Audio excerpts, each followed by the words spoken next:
मैं हूँ डॉक्टर द्वारिकानाथ झा, साहित्य विभागीय प्राध्यापक, धर्म समाज संस्कृत महाविद्यालय मुजफ्फरपुर।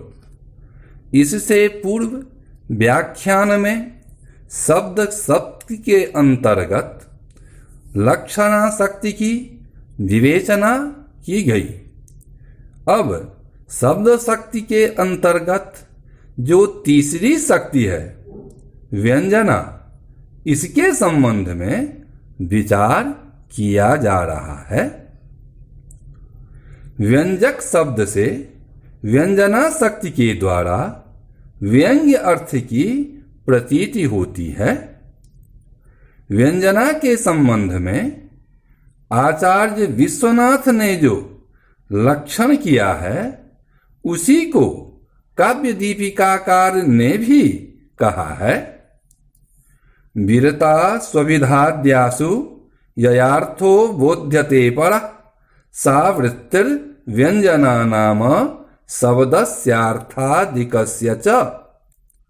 व्यंजना शक्ति शब्द और अर्थ आदि की वह शक्ति है जो अविधा आदि शक्तियों के शांत हो जाने पर अर्थात अपने अपने कार्य कर चुकने के बाद क्षीण सामर्थ्य हो जाने पर एक ऐसे अर्थ का अवबोधन कराती है जो वाच्य लक्ष्यादि रूप अर्थों से सर्वथा एक विलक्षण प्रकार का अर्थ हुआ करता है। यहाँ अविधादि शक्तियों के शांत हो जाने का अभिप्राय यह है कि एक सामान्य सिद्धांत है, शब्द बुद्धि कर्मणाम विरम्य व्यापारा भाव। अर्थात एक बार जब शब्द बुद्धि और कर्म अपना अपना व्यापार कर चुकते हैं तब फिर उनमें कोई व्यापार नहीं हो सकता। इस सिद्धांत के अनुसार यह मानना अनिवार्य है कि अविधा, लक्षणा तथा तात्पर्य की शक्तियां जब एक बार अपना अपना अर्थ उपस्थित कर चुकी तब फिर किसी अर्थ का उपस्थापन कदापि नहीं कर सकती।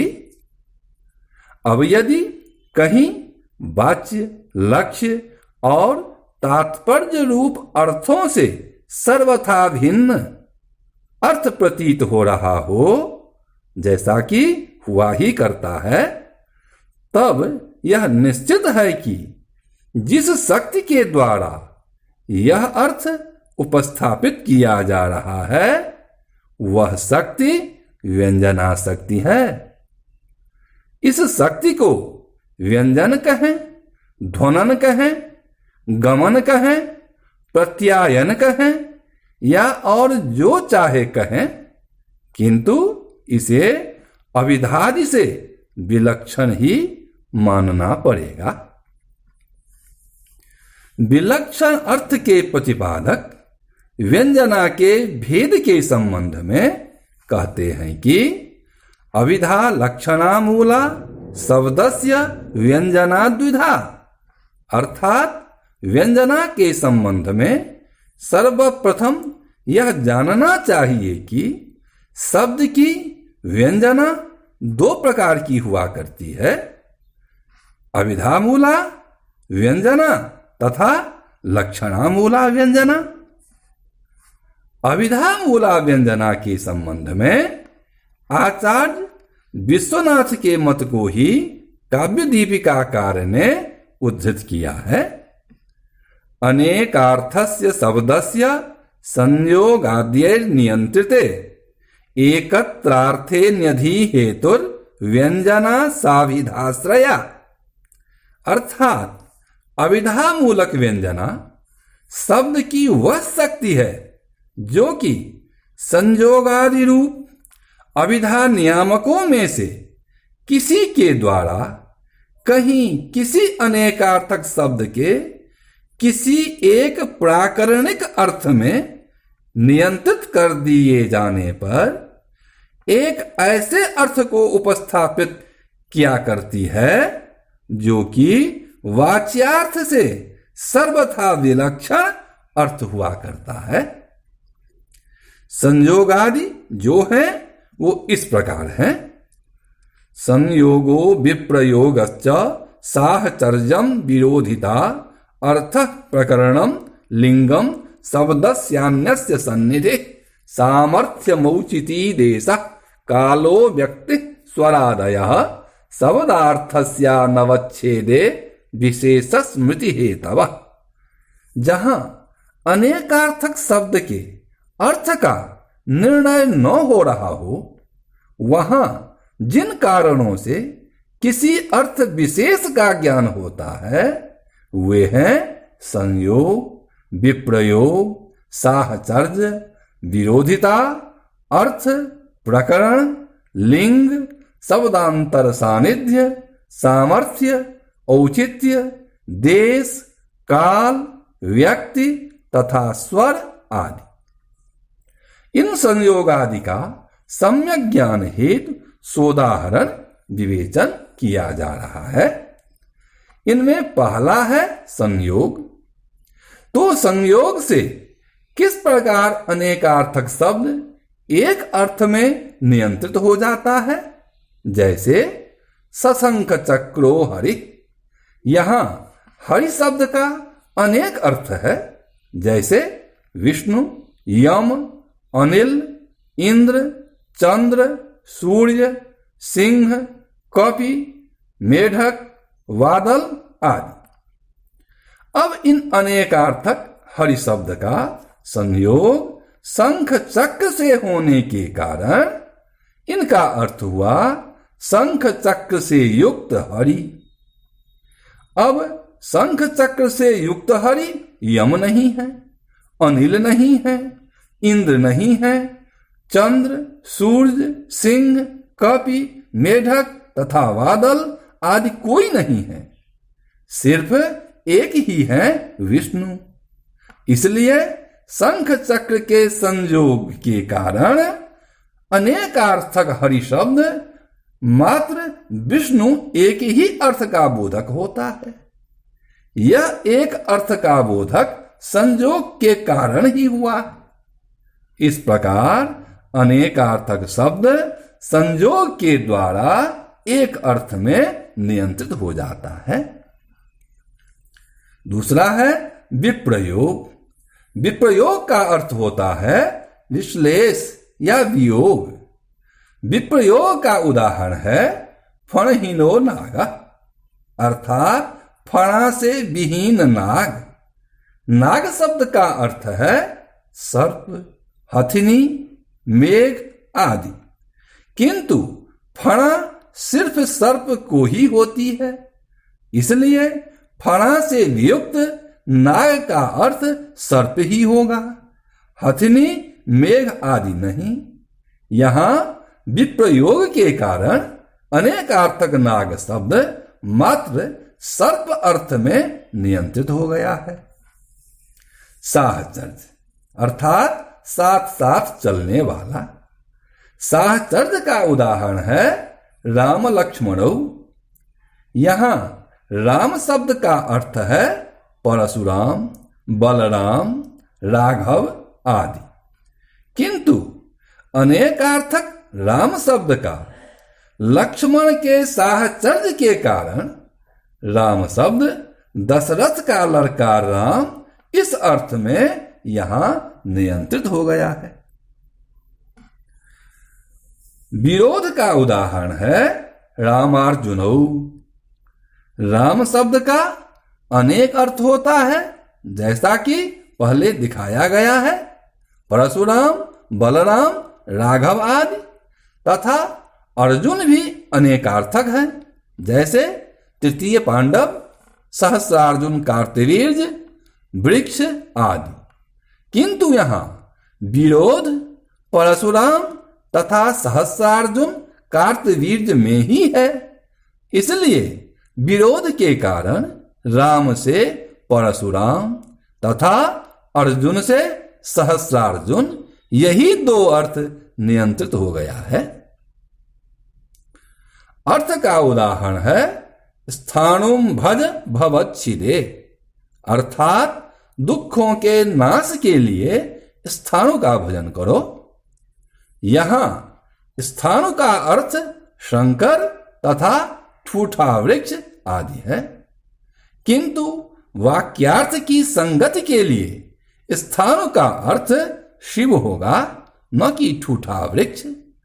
अर्थ के कारण स्थाणु शब्द शिव अर्थ में नियंत्रित हो गया है। प्रकरण का उदाहरण है यथा ज्ञापयति देवः, अर्थात आप जिस प्रकार आदेश दें। यहां देव शब्द का अर्थ है राजा, देवता, आप आदि, किंतु प्रकरण के द्वारा देव शब्द अनेकार्थक होते हुए भी आप अर्थ में यहां नियंत्रित हो गया है। लिंग अर्थात चिन्ह का उदाहरण है कपर्दी भीमः, अर्थात जटाधारी भीम। भीम शब्द का अर्थ है युधिष्ठिर का भाई, महादेव, परमेश्वर, दानव आदि, किंतु यहां जटारूपी चिन्ह से युक्त होने के कारण भीम का अर्थ महादेव है।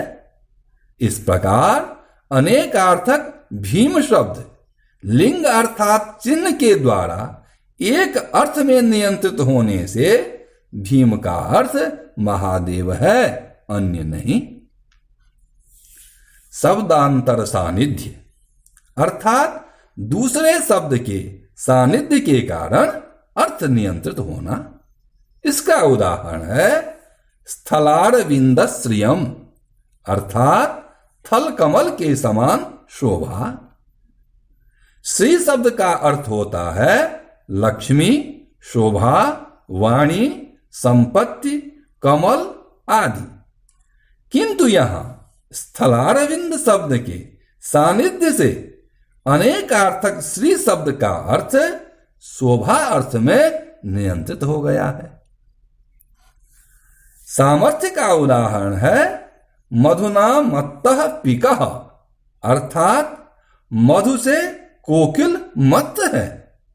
मधु शब्द का अर्थ होता है शहद, वसंत, दैत्य, मधुकैटभ आदि, किंतु यहां कोकिल को उन्मत्त करने का सामर्थ्य केवल बसंत में ही है।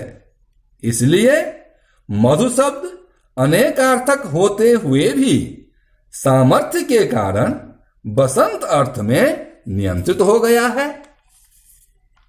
औचित्य अर्थात उचितस्य भावः औचित्यम, इसका उदाहरण है गौरेकातु मनस्विनः, अर्थात मनस्वी पुरुष एक ही वचन बोलते हैं।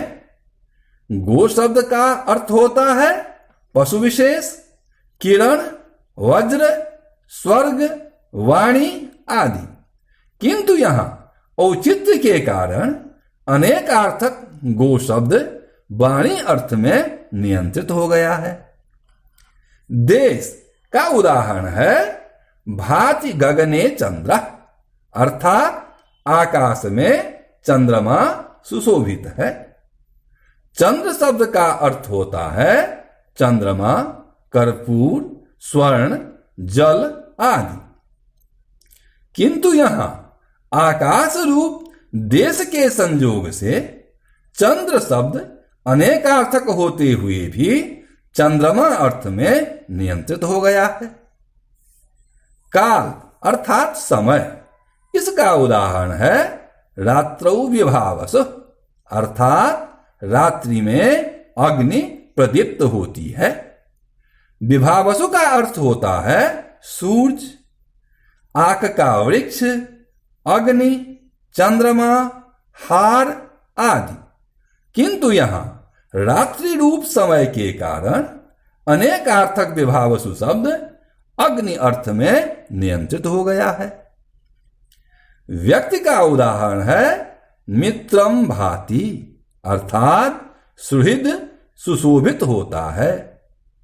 मित्र शब्द का अर्थ होता है सुहृद, सूर्य, आक का वृक्ष आदि, किंतु यहां मित्र शब्द अनेकार्थक होते हुए भी नपुंसक लिंग रूप व्यक्ति के कारण सुहृद रूप अर्थ में नियंत्रित हो गया है। स्वर 3 होते हैं, उदात्त, अनुदात्त तथा स्वरित। स्वरजन्य अर्थ नियंत्रित होना जो वेद शास्त्र में दृष्टिगोचर होता है, काव्य शास्त्र में नहीं, इसलिए इसका उदाहरण यहां नहीं दिया गया है। इस प्रकार अभिधामूला व्यंजना में अनेकार्थक शब्द संजोगादि के द्वारा नियंत्रित होकर एक विलक्षण अर्थ का प्रतिपादन करता है। यही अभिधामूला व्यंजना